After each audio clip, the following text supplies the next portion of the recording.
नमस्कार दोस्तों, मेरा नाम है प्रदीप चौहान। बात समझनी है तो पूरी सुननी होगी। और आज कहानी कांग्रेस के बिहार मिशन की। दरअसल अब बिहार में चुनाव हो रहे हैं, प्रचार हो रहा है, हम सब देख रहे हैं।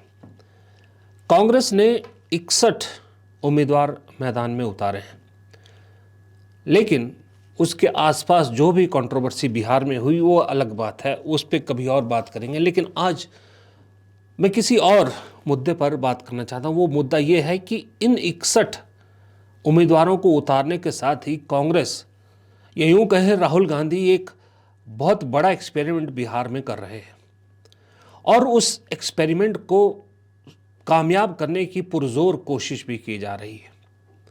और वो एक्सपेरिमेंट है कि ये जो संगठन सृजन की बात चली है, कांग्रेस ने जो कार्यक्रम शुरू किया है, उसके तहत बिहार से एक नई शुरुआत करने की कोशिश है। और वो कोशिश है कि ज़्यादा से ज़्यादा युवाओं को पार्टी आगे करे। इमरान प्रतापगढ़ी जानते हैं कि बिहार में मुसलमान वोट एक बहुत अहम रोल अदा कर रहा है, इसलिए कांग्रेस ने बहुत से मुस्लिम चेहरे भी उतारे हैं। इमरान प्रतापगढ़ी शायर हैं और शायरों का अंदाज़ कुछ अलग होता है, तो वो अपने शायराना अंदाज में न सिर्फ उन मुसलमानों को कांग्रेस की तरफ अट्रैक्ट कर रहे हैं जो बिहार में दरअसल फ़िलहाल इस बार कंफ्यूज से हैं कि वो किधर जाएं, उन्हें एक रास्ता दिखा रहे हैं। और साथ ही उनके निशाने पर प्रधानमंत्री मोदी रहते हैं। जाहिर सी बात है, राहुल गांधी की तारीफ और मोदी जी की खिंचाई। लेकिन दूसरी तरफ कन्हैया कुमार, जिन्होंने रोजगार यात्रा भी की थी बिहार में, जिन्हें कहा जाता है कि बिहार में कांग्रेस के राहुल गांधी के बाद सबसे पॉपुलर नेता हैं, ऐसा कांग्रेस के नेता कहते हैं बिहार के बारे में। वो अक्सर आपने देखा होगा बड़े चुटकीले अंदाज में कटाक्ष करते हैं और अक्सर उनके निशाने पर कौन रहते हैं? अमित शाह।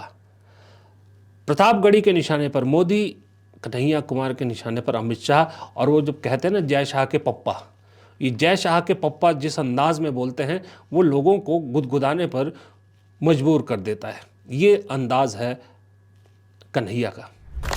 और देखिए मजेदार बात क्या है, जय शाह के पप्पा को लगा क्या रिजॉर्ट क्या खेलेंगे, विधायक खरीदने में बहुत पैसा खर्च होता है, 200-400 करोड़ तो हो ही जाता होगा। क्या एमएलए साहब, क्या रेट चल रहा है आजकल? राजस्थान में चुनी हुई सरकार गिराने के लिए विधायक को रिजॉर्ट घुमाया जा रहा था। कौन कोना सौतली पुतो इस कोना से उस कोना और उस कोना से उस कोना।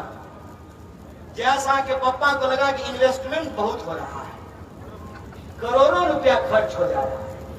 अदानी भी बोला होगा यार क्या खेल किए हो, इधर से एयरपोर्ट बेच करके माल कमाते हैं, उधर से तुम विधायक खरीदने के लिए पैसा खर्च करवा देते हो। कुछ ऐसा उपाय लगाओ कि जो है सांप भी मर जाए और लाठी भी नहीं टूटे।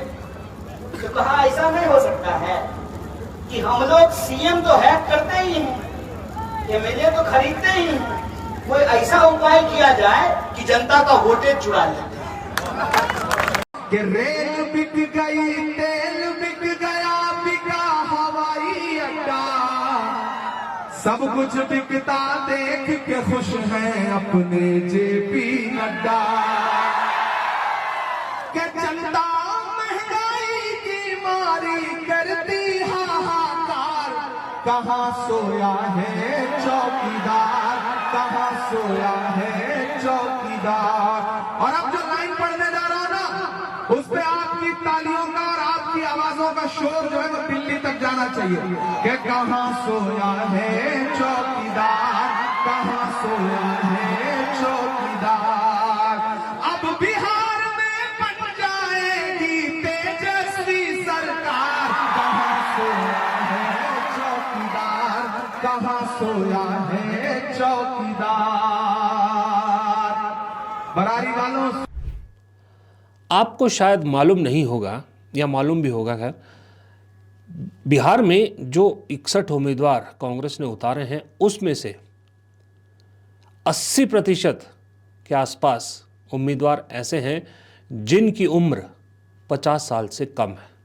जी हाँ, और अगर आप इस एज ग्रुप को 55 या 58 साल तक ले जाएं तो 90% उम्मीदवार ऐसे हो जाते हैं जो 55 या 56 साल से कम उम्र के हैं। 80% तो डेफिनेटली हैं जो 50 साल से कम उम्र के हैं। आपको शायद ये भी मालूम होगा कि बिहार चुनाव में सबसे युवा उम्मीदवार 25 साल के नवीन कुमार, जो शायद बायना या ऐसी कुछ बाथना, मैं शायद गलत प्रोनाउंस कर रहा हूँ, माफ़ कीजिएगा, सीतामढ़ी ज़िले में एक वो है विधानसभा क्षेत्र है, वहाँ से 25 साल के नवीन कुमार को मैदान में उतारा है, सबसे युवा उम्मीदवार है।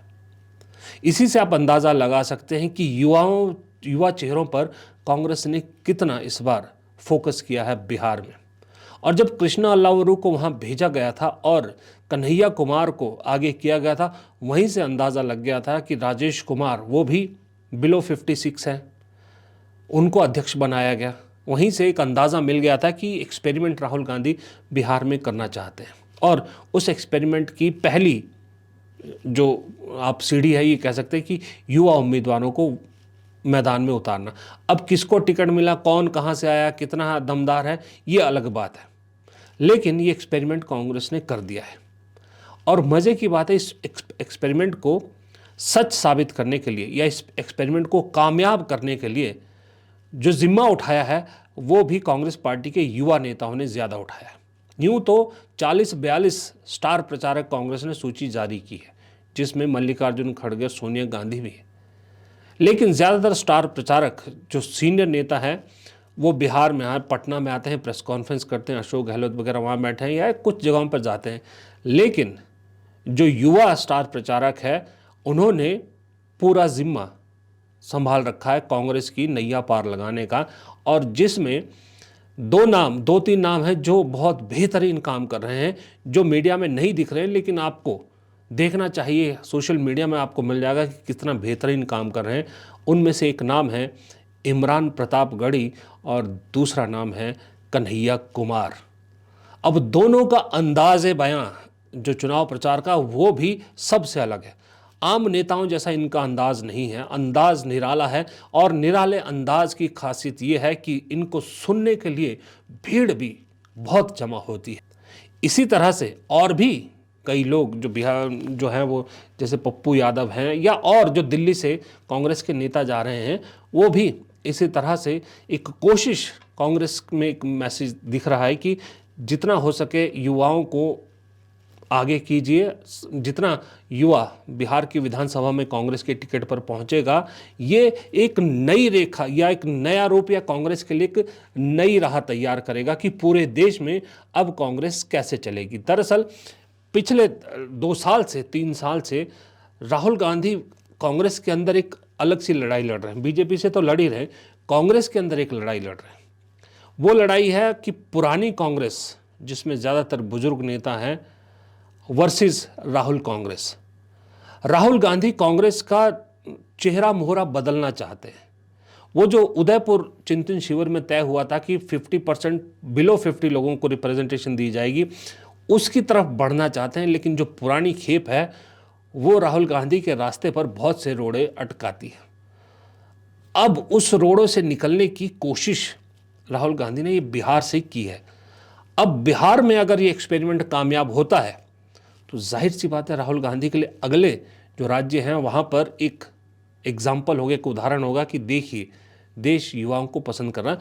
और बिहार के युवाओं पर कितना फोकस कर रहे हैं, क्यों बिहार में युवाओं को मौका देना चाह रहे हैं, इसका अंदाज़ा आप इस बात से भी लगा सकते हैं। जब बिहार में चुनाव प्रचार में जाने से पहले राहुल गांधी बिहार के युवाओं से दिल्ली में मिलते हैं, उस युवाओं से मिलने वीडियो आपने देखा होगा, बातचीत में क्या निकला, वो एक इशारा था कि कांग्रेस की सोच क्या है, क्यों कांग्रेस बिहार में इतने नए चेहरे या युवा चेहरे उतार रही है।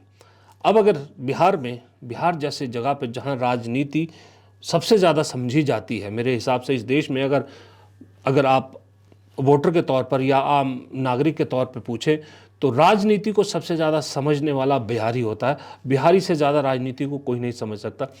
अगर वो शख्स ने, बिहार के लोगों ने युवा चेहरों को एक्सेप्ट कर लिया, कांग्रेस की इस नई कोशिश को एक्सेप्ट कर लिया, कांग्रेस के इस नए चेहरे मोहरे को एक स्टैंप लगा दी एक्सेप्टेंस की, बाकी राज्यों में लागू करना बहुत आसान हो जाएगा। क्योंकि इसके बाद केरल, पंजाब और असम 3 बड़े राज्य हैं कांग्रेस के लिए जहां की लड़ाई बहुत महत्वपूर्ण है।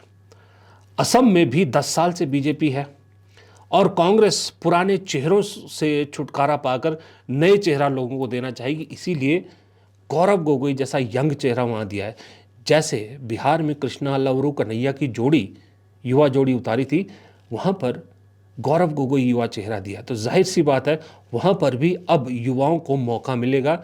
उसके लिए ज़रूरी है बिहार में कामयाबी हो। कामयाबी इन द सेंस मैं ये नहीं कह रहा कि कांग्रेस बहुत सारी सीटें, मतलब सारी सीटें जीत जाएगी, लेकिन स्ट्राइक रेट में इंप्रूवमेंट ज़रूरी है। अगर 70 में से 19 जीती थी तो 61 में से कांग्रेस मान के चल रही है कि कम से कम 37-38 सीट जीतना ज़रूरी है।